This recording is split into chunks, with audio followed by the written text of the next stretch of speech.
Welcome to Eat Clean Lesson 13, and I just wanted to share with you, I'm really excited because I'm embarking on taking a nutrition course, and the reason why I'm doing this is a big thrust of that nutrition course is how to become a better coach. And I'm really excited because I'm just reading the pre-reading of the course, haven't even started, and I'm already picking up some tips. So I'm going to pass those on to you, and one of the main focuses of that course is when you're coaching people is to keep things simple. So on that note, what we're doing this week is I want to review the last 4 concepts that I introduced and talk about how you're actually going to apply them.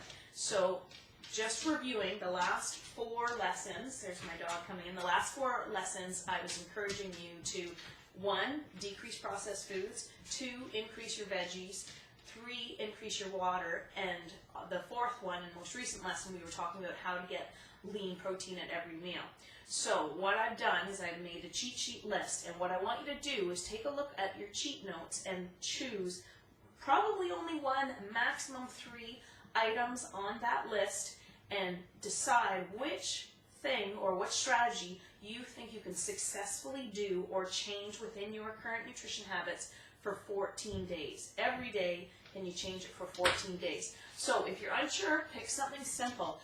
The important thing about making positive changes to your nutrition is to actually be able to sustain those changes. So choose things that you're comfortable with. And believe me, there will be something there that will be easy for you to change. It does not have to be hard. Good weight management and improving your nutrition can be very simple. So let's take a quick review and just give you some ideas. Again, I'm not going to go over the whole list because that will take too long. We're just going to go over some ideas and then refer to those cheat sheets and take a look at the ones and decide on 1, maximum 3 strategies that you can tackle and change for 14 days. So you're asking yourself this question: on a scale of 1 to 10, which one of these things do I think I could give myself a 9 in terms of really being able to do that and apply that for 14 days straight? So if we're looking at decreasing processed foods, just some quick ideas, some strategies that might be on there.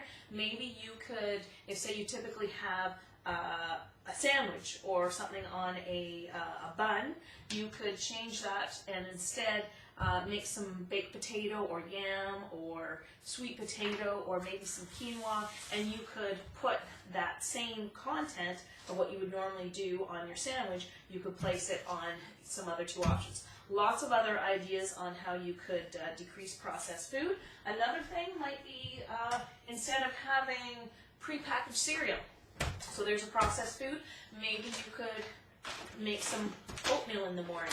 One of my Eat Clean posts, I can't remember off the top of my head which one it is, gives you a super simple no-cook version of oatmeal, which basically you make the night before and it's ready to go in the morning. So there's another option. Maybe you could do, instead of breakfast cereal, you could do a protein shake with some frozen berries and maybe some mixed greens.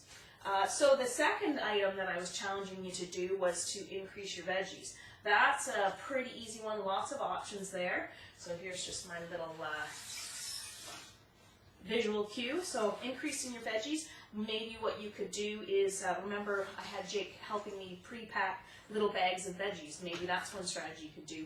Another strategy you could do would be, if you do typically have a protein shake at some point, try experimenting with throwing in some mixed greens, and you can get some extra greens that way. You could buy a Greens Plus supplement if you think that that's too difficult. Another really simple option would be, instead of one of your main typical meals, make a big salad.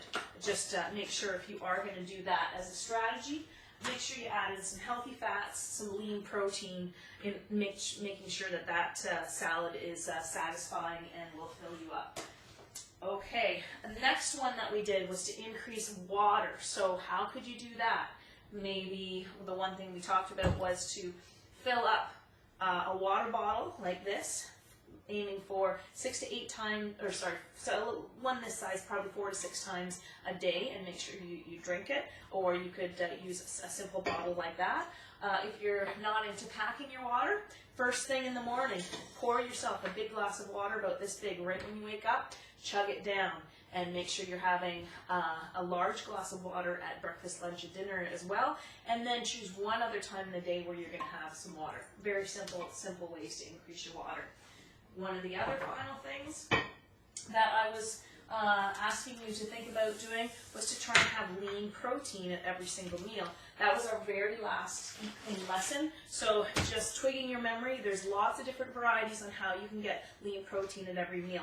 That one, what I would suggest if you're going to tackle that one, maybe don't try every single meal, but maybe choose one of the meals where you know you're not getting enough protein. So say it's breakfast, you're not getting enough protein right now. What could you add to that breakfast? Could you add maybe some Greek yogurt or some cottage cheese? Could you add some nuts? Could you add some eggs? That sort of idea.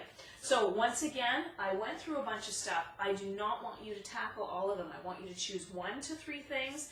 Take a look at your cheat sheets, highlight them, highlight 1 to 3, and figure out which one you really can successfully tackle and do for the next 14 days. So good luck, and I look forward to hearing all the ideas on what you did and how successful you were.